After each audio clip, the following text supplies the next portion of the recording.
오늘 저는 이 말씀을 가지고 근심하는 자들에게 고함이라는 제목으로 여러분들과 잠시 은혜를 나누고자 합니다. 우리가 인생을 살다 보면 많은 근심거리들이 생기기 마련입니다. 우리가 자녀들이 다 있는데 자녀에 대한 근심이 사실 부모님들한테는 제일 많죠. 자녀가 공부를 잘 해야 될 텐데, 또 건강해야 될 텐데, 청소년기를 끝나면은 대학을 잘 가야 될 텐데, 대학을 진학하고 나면 또 직장을 잘 잡아야 될 텐데, 직장을 잘 잡고 나면 거기서 끝이 아니라 또 결혼을 잘 해야 될 텐데, 결혼하고 나면 모든 것이 끝날 줄 알았는데 또 자녀를 잘 낳아야 될 텐데, 그리고 손주, 손녀 걱정을 또 하기 시작합니다. 어떻게 보면 인생은 끝없는 걱정의 연속이다라는 생각이 듭니다. 그뿐만 아닙니다. 남편, 아버지들은 가족을 위해서 하고 있는 직장, 사업을 위해서 경제적인 부분들을 걱정합니다. 어머니들도 마찬가지죠. 또 젊은 친구들은 학업과 진로, 친구들 문제 때문에 많은 근심과 걱정을 합니다. 교회 다니는 사람들 역시 믿음에 관해서, 또 교회에 관해서, 교회 여러 가지 문제들 때문에 걱정하고 근심하는 경우가 참 많이 있습니다. 세상에 있는 사람들이 이 근심을 피해서 살아간다는 것은 거의 불가능한 일인 것 같습니다. 예수님을 믿는 우리 기독교인들도 피할 수 없는 것이 이런 근심이 아닐까 하는 생각이 들어요. 그러면 오늘 우리가 이 근심을 어떻게 다루어야 하는지 오늘 본문을 가지고 잠시 은혜를 나눠보도록 하겠습니다. 먼저 첫째로 우리는 욕심을 내려놓아야 합니다. 오늘 23절과 25절 말씀을 보니까 뭐라고 되어져 있냐면, 그 사람이 큰 부자이므로 이 말씀을 듣고 심히 근심하더라. 예수께서 그를 보시고 이르시되, 재물이 있는 자는 하나님의 나라에 들어가기가 얼마나 어려운지 낙타가 바늘귀로 들어가는 것이 부자가 하나님의 나라에 들어가는 것보다 쉬우니라 하시니라. 이렇게 말씀하셨어요. 대부분 문제의 근원은 우리의 욕심에서부터 시작됩니다. 우리가 많은 욕심, 큰 욕심을 가지고 있을 때 근심거리가 훨씬 더 커지는 것을 발견하게 됩니다. 오늘 여기 어떤 관리가 예수님 앞에 나왔습니다. 그리고 나서 물었습니다. 예수님, 우리가 어떻게 해야 영생을 얻을 수 있겠습니까? 그때 주님께서 말씀하셨습니다. 네가 계명을 아니까 계명을 지켜라. 간음하지 말고, 살인하지 말고, 도둑질하지 말고, 이러한 계명들을 내가 지켜라.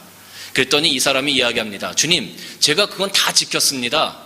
제가 하나님께서 요구하시는 거 제가 다 지켰습니다. 그때 주님께서 한 가지를 더 말씀하세요. 내가 한 가지 부족한 것이 있는데 내가 가진 것을 가난한 사람들에게 다 나눠주고 나를 따라라. 그런데 23절에 보니까 그 말씀이 이 사람에게 탁 와서 걸렸습니다. 그 사람이 큰 부자이므로 이 말씀을 듣고 심히 근심했다. 그 물질에 대한 욕심, 물질에 대한 생각을 버릴 수가 없었던 겁니다. 물질에 대한 생각을 내려놓을 수가 없었기 때문에 근심이 생겼어요. 하나님의 나라와 이 물질 사이에서 근심이 생긴 겁니다. 이 사람은 정말 영생이 무엇인지 깨닫고 싶었고 예수님께 대답을 얻고 싶었습니다. 그런데 자기가 지금까지 다 잘했다고 생각을 한 거죠. 우리 기독교인들이 교회에서 신앙생활하면서 내가 집사로, 장로로, 건사로 여러 가지 봉사하면서 하나님, 내가 최선을 다했습니다. 나 열심히 했습니다. 주님께서 네가 가지고 있는 욕심까지도 내려놓을 수 있겠니? 네가 가지고 있는 그 욕심을 포기할 수 있겠니? 이렇게 우리에게 질문하실 때 그것이 딱 걸려서 하나님의 나라와 이 땅에서의 삶 가운데 근심이 되어진 겁니다. 오늘 이 관리는 큰 부자였습니다. 물질에 대한 욕심을 포기할 수가 없었습니다. 그래서 오늘 여기 23절 보니까 심히 근심하더라. 여러분, 물질에 대한 이 욕심은 참 엄청난 것 같습니다. 우리가 어느 정도 물질을 가지고 있으면 그 물질에 대한 욕심이 없어질 것 같은데 그렇지도 않은 것 같아요. 물질이라는 것은 소유하면 소유할수록 더 많은 것들에 대한 열망이 생기나 봅니다. 여러분, 이랜드파크라는 기업이 있습니다. 처음에 이랜드가 시작할 때 장로님이 하시는 기업, 하나님의 신앙을 가지고 믿음 가운데 시작하는 기업이라는 그런 이미지를 가지고 시작했습니다. 많은 기독교인들이 응원해줬고 격려를 해줬습니다. 그래서 이 이랜드라는 기업이 큰 기업으로 성장을 했는데 그 계열사 중에 하나가 이랜드파크라는 기업입니다. 그런데 이 이랜드파크는 뭐를 하는 회사냐 하면 외식 사업을 하는 거, 패밀리 레스토랑 같은 것들을 운영하는 그런 사업체예요. 오늘 이 한국의 1위 외식 업체 기업이 되었는데 이 이랜드파크에서 올 한 해 동안에 영업이익이 100억 정도가 났답니다. 100억. 큰 돈이죠. 그런데 얼마 전에 뉴스를 보니까 이 이랜드파크가 임금체불 사건에 휘말린 거예요. 계약직으로 있는 사람들, 아르바이트 학생들에게 줘야 될 임금을 제대로 주지 않고 그것을 착복했다는 거죠. 그 착복한 액수가 1년 동안에 얼마였느냐 하면 86억이었답니다. 100억의 영업이익이 났는데 그중에 86억이 임금을 제대로 주지 않아서 발생한 수익이라는 거예요. 이 얼마나 황당한 이야기입니까? 많은 계약직에 있는 사람들이, 많은 아르바이트 학생들이 눈물을 흘리면서 탄원해서 그것이 수사망에 올랐습니다. 그리고 발표된 내용들이 이러한 내용들입니다. 대기업입니다. 돈이 많은 사람들의 재벌이에요. 그런데 왜 이 욕심을 포기하지 못하는 걸까요? 물질에 대한 욕심을 포기한다는 것이 아마 이렇게 어려운 것이 아닌가 생각이 듭니다. 지금 대한민국을 휩쓸고 있는 최순실 씨 사태를 여러분 잘 아시죠? 국정농단이다, 비선실세다, 여러 가지 말들이 많습니다. 지금 특검이 수사를 하고 있습니다.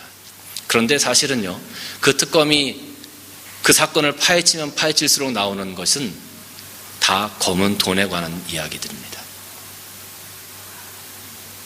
다 돈에 관한 이야기예요, 결국은. 회사를 이렇게 해서 얼마를 착복했더라, 얼마가 이쪽으로 갔더라, 이렇게 해서 어떤 기업이 생겼더라, 다 돈에 관한, 물질에 관한 이야기들이에요. 그 사람이 돈이 없는 사람이 아니에요. 많은 돈을 가지고 있는 사람입니다. 그럼에도 불구하고 그 돈에 대한 욕심을 내려놓을 수가 없었던 것 같습니다.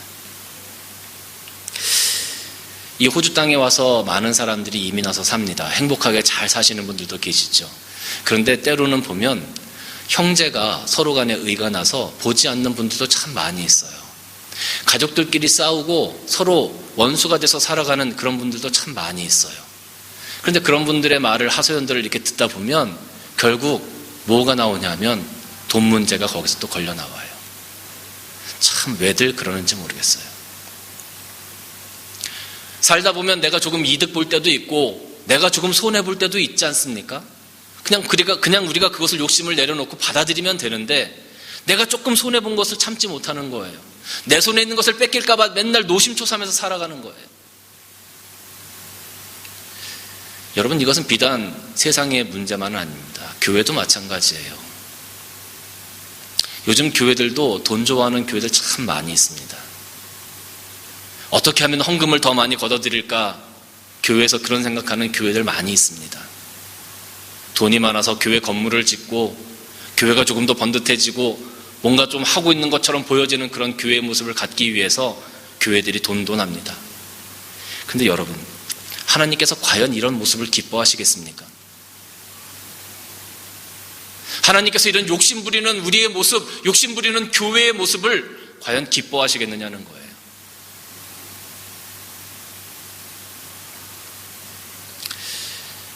정말 하나님께서 기뻐하시는 모습이 이런 모습이겠습니까? 여러분, 최순실 씨나 이랜드파크나 이런 사태들이 일어나서 그들이 욕심을 부렸을 때 지금 그들의 처지가 어떻게 되었습니까? 그들이 다 구치소원에 들어가서 어떻게 하면 이 상황을 모면할 수 있을까 전전긍긍하며 근심하는, 그들의 욕심을 따라서 근심이 따라오게 되어지는 그런 결과들이 생겨지게 되잖아요. 많은 사람들이 내 손에 있는 것을 어떻게 지켜나갈까를 근심하며 살아갑니다. 어떻게 하면 남의 손에 있는 것을 뺏을까를 근심하면서 살아갑니다. 왜 그렇습니까? 욕심 때문에 그렇습니다. 욕심이 있으면 반드시 근심이 따라오게 되어져 있어요. 그 욕심을 내려놓으면 우리들의 근심도 자연스럽게 내려놓게 되어지는 것을 여러분 기억하시기를 바랍니다. 디모데전서 6장 10절 말씀을 보면 이런 말이 있습니다. 돈을 사랑함이 일만하게 뿌리가 되나니 이것을 탐내는 자들은 미혹을 받아 믿음에서 떠나 많은 근심으로 자기를 찔렀도다.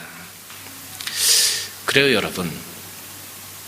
우리가 욕심을 부리면 부릴수록 그것이 우리를 찌르게 되어지고 우리의 근심으로 돌아오게 되어진다는 거예요. 하나님께서 기뻐하시는 삶을 떠나게 만든다는 거예요. 믿음과 신앙의 삶을 떠나게 만든다는 거예요. 저는 사실 교회에 많은 돈이 모이는 것이 바람직하지 않다고 생각합니다. 그래서 사실 저희 교회는 재정을 다 결산하고 나면 남은 모든 돈들을 다 선교와 구제에 사용하자라고 제가 여러분들에게 제안을 드렸던 겁니다. 하나님께서 기뻐하시는 곳에 이 물질을 사용하는 것, 그것이 하나님께서 기뻐하는 거다라는 거예요. 물질은 우리가 삶을 살아가는데 하나님의 사역을 하는 데 있어서 하나의 수단이지 그것이 목적이 되어서는 안 된다는 것, 우리는 분명히 기억해야 합니다. 사랑하는 성도 여러분, 물질에 대한 욕심을 조금만 내려놔 보십시오. 살면서 내가 조금만 손해볼 수도 있지라는 여유 있는 마음을 한번 가져보십시오. 그러면 여러분들 마음 가운데 있는 근심이 사라지게 될 겁니다. 욕심이 있는 곳에 근심이 있고 또 근심이 있는 곳에 아픔이 있습니다. 사랑하는 성도 여러분, 하나님께서 기뻐하시는 것은 물질을 따라가는 삶이 아니라 물질에 대한 욕심을 내려놓고 하나님을 따라가는 삶임을 기억하시기를 주님의 이름으로 축원합니다. 두 번째는 하나님이 하시는 것을 고백해야 합니다. 세상에 있는 많은 사람들은 해결책이 보이지 않는 근심을 가지고 매일매일 고민하면서 살아갑니다. 매일매일 애태우면서 살아갑니다. 시험에 관한 것, 직장에 관한 것, 배우자에 관한 것, 사업에 관한 것, 내 삶의 모든 것, 그런 것에 대해서 매일매일 근심하면서 살아가요. 그런데 참 재미있는 것은요, 어떤 학자가 그 근심하는 것들, 사람들이 근심하는 것들에 대해서 한번 조사를 해봤어요. 통계를 냈는데 참 놀라운 것은 사람들이 근심하고 있는 것들의 90% 이상이 실제로 일어나지 않는다는 거예요. 사람들이 매일매일 걱정하고 있는 것의 90% 이상이 실제로 일어나지 않을 것인데 사람들은 그걸 붙들고 걱정 근심하고 살아가고 있다는 거죠. 이 얼마나 한심하고 어리석은 삶입니까? 일어나지 않을 일을 걱정하면서 오늘 살아가고 있다는 거예요. 쓸데없는 일들을 하고 있다는 거죠. 쓸데없이 걱정 근심하면서 애태우면서 자기 몸을 상하게 만들고 있다는 거예요. 잠언서 17장 22절 말씀 보니까 뭐라고 기록되어져 있냐면 마음의 즐거움은 양약이라도 심령의 근심은 뼈를 마르게 한다 그랬어요. 이 뼈를 마르게 할 정도의 큰 타격을 줄 수 있는 그런 짐들을 왜 쓸데없이 일어나지도 않을 근심들을 짊어지고 오늘을 살아가고 있느냐라는 거예요. 그 근심을 좀 내려놓읍시다. 이제는 근심 때문에 아파하지 말고 이제 좀 내려놓기를 주님의 이름으로 간절히 축원합니다. 오늘 여기 26절 말씀 보면 본문에 유대인들도 큰 근심거리가 있습니다. 뭐라고 되어져 있냐면 예수님께서 낙타가 바늘기로 들어가는 것이 부자가 하나님의 나라에 들어가는 것보다 쉽다 이렇게 말씀하시니까 26절 말씀 보니까 듣는 자들이 이르되 그러면 누가 구원을 얻을 수 있나이까 이렇게 질문하면서 근심해요. 무슨 말이냐면 유대 사회에서는 부자가 되는 것은 하나님께서 주시는 축복이라고 생각했습니다. 하나님께서 축복을 주셔야 부자가 될 수 있다 이렇게 생각을 했어요. 그런데 오늘 여기 부자가 와서 하나님께 축복받은 부자가 와서 예수님께 질문했더니 부자가 하늘나라에 들어가는 것이 낙타가 바늘귀에 들어가는 것보다 더 어렵다 이렇게 얘기하시는 거예요. 사람들이 걱정이 됐습니다. 아니 하나님으로부터 축복받은 사람도 천국에 갈 수 없다면 과연 나 같은 사람이 어떻게 천국에 갈 수 있을까? 이 사람들이 근심하기 시작한 거예요. 고민이 되기 시작한 거예요. 내가 무엇을 해야 천국에 갈 수 있을까? 내가 어떻게 해야 천국 갈 수 있을까? 저런 사람도 하나님께 축복받은 저 부자도 갈 수 없다면 내가 어떻게 하나님 나라에 들어갈 수 있을까? 이스라엘 사람들은 하나님 나라에 가는 것이 제1의 인생의 목표입니다. 그런데 저 사람도 못 간다면 내가 어떻게 갈까? 고민하고 근심거리가 생겼어요. 근데 그때 예수님께서 27절에 뭐라고 말씀하시냐면 이르시되 무릇 사람이 할 수 없는 것을 하나님은 하실 수 있느니라. 사람이 할 수 없는 것을 하나님은 하실 수 있느니라. 너희 힘으로는 갈 수 없지만 하나님의 은혜로 말미암아 하나님의 권능으로 말미암아 하나님의 주권으로 말미암아 너희가 천국에 갈 수 있다라고 지금 이야기하고 계시는 거죠. 이 말을 들을 때 사람들의 근심이 해소되었습니다. 바로 이겁니다. 여러분, 우리가 삶을 살아가면서 많은 근심거리들이 있어요. 그리고 많은 사람들이 그것을 어떻게 해결해 볼까 고민하면서 오늘도 살아갑니다. 애태우면서 살아갑니다. 뼈를 마르게 하는 그런 아픔을 가지고 살아갑니다. 그런데 내가 할 수 없는, 내가 해결할 수 없는 근심, 고민거리들이 많이 있는데 그것을 누가 할 수 있느냐 하면 오늘 주님께서 말씀하시기를 무릇 사람이 할 수 없는 것을 하나님은 하실 수 있다라고 이야기하고 계세요. 하나님이 하실 것을 고백해야 합니다. 하나님이 하실 수 있다는 것을 고백하는 사람들, 그 사람들은 하나님께서 그 고민의 근원, 근심의 근원을 해결해 주시는 그런 은혜를 경험하게 된다라는 거죠. 여러분, 이스라엘 백성들이 출애굽을 해서 홍해바다 앞에 섰습니다. 그들이 홍해바다 앞에 섰을 때 어떠한 생각을 했겠습니까?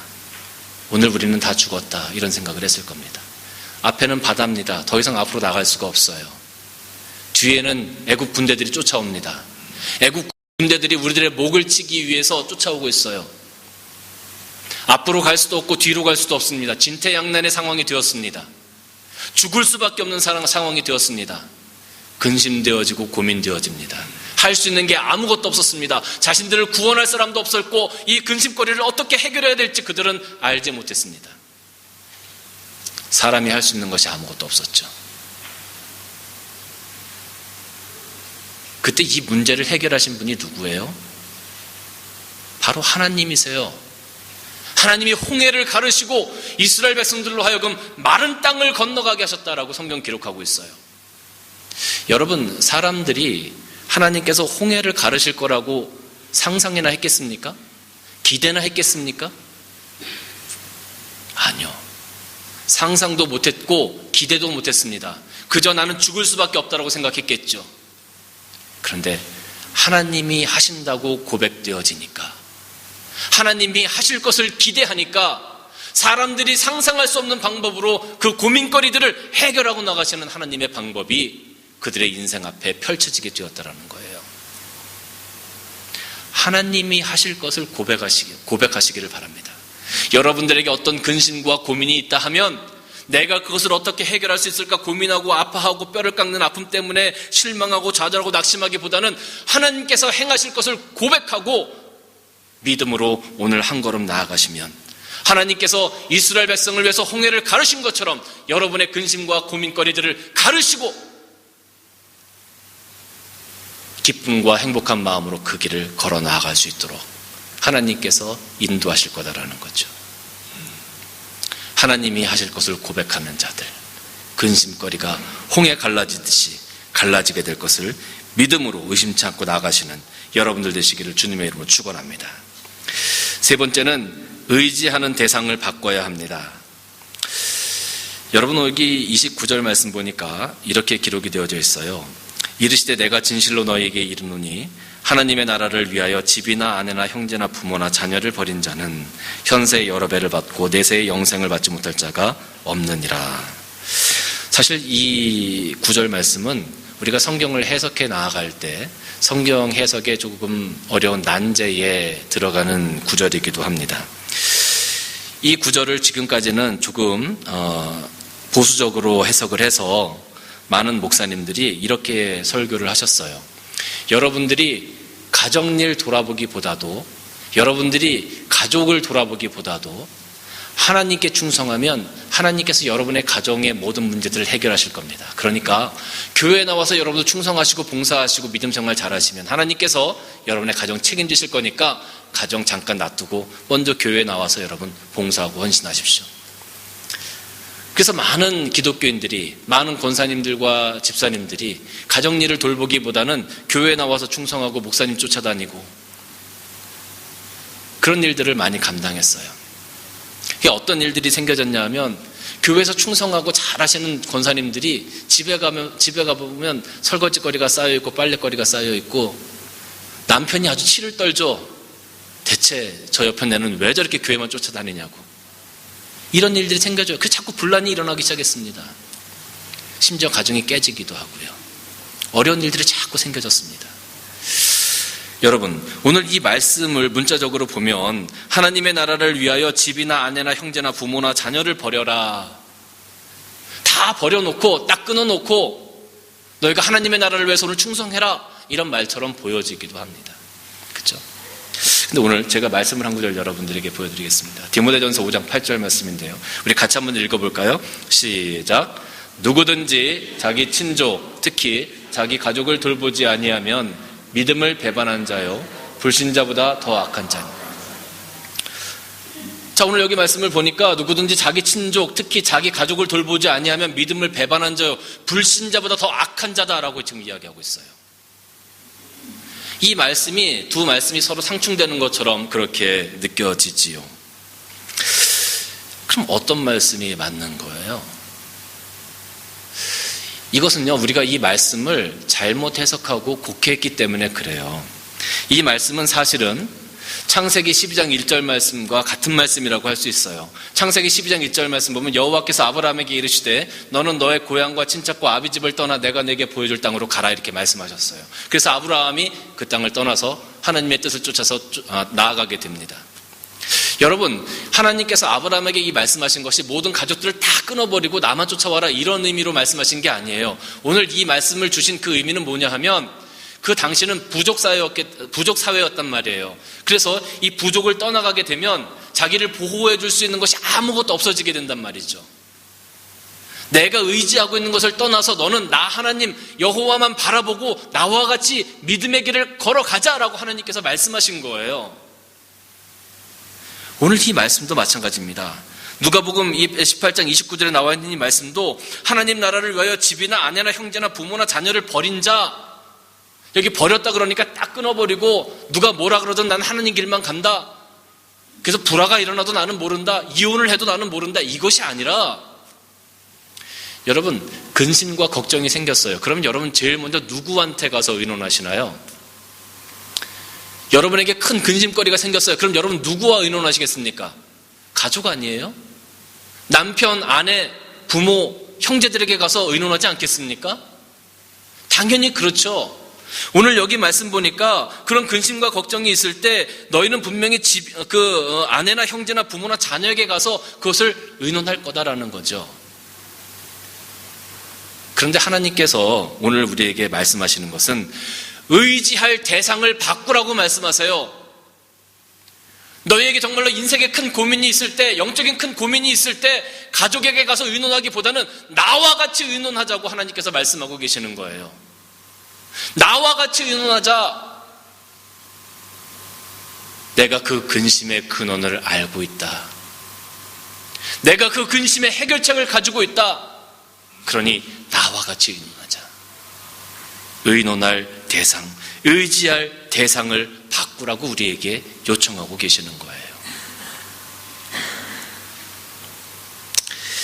사랑하는 성도 여러분, 많은 사람들은 근심이 생기면 세상에 있는 멘토를 찾아갑니다.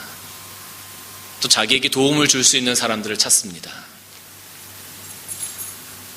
그런데 하나님께서는 이 땅에 있는 어떤 멘토보다, 이 땅에 있는 어떤 도움을 줄 수 있는 사람보다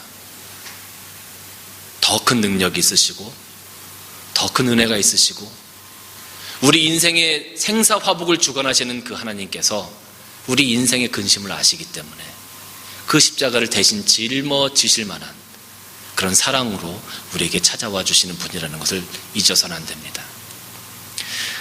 우리가 이 땅에서 살아가다 보면 여러 가지 근심과 걱정들이 생겨집니다. 아픔도 있습니다.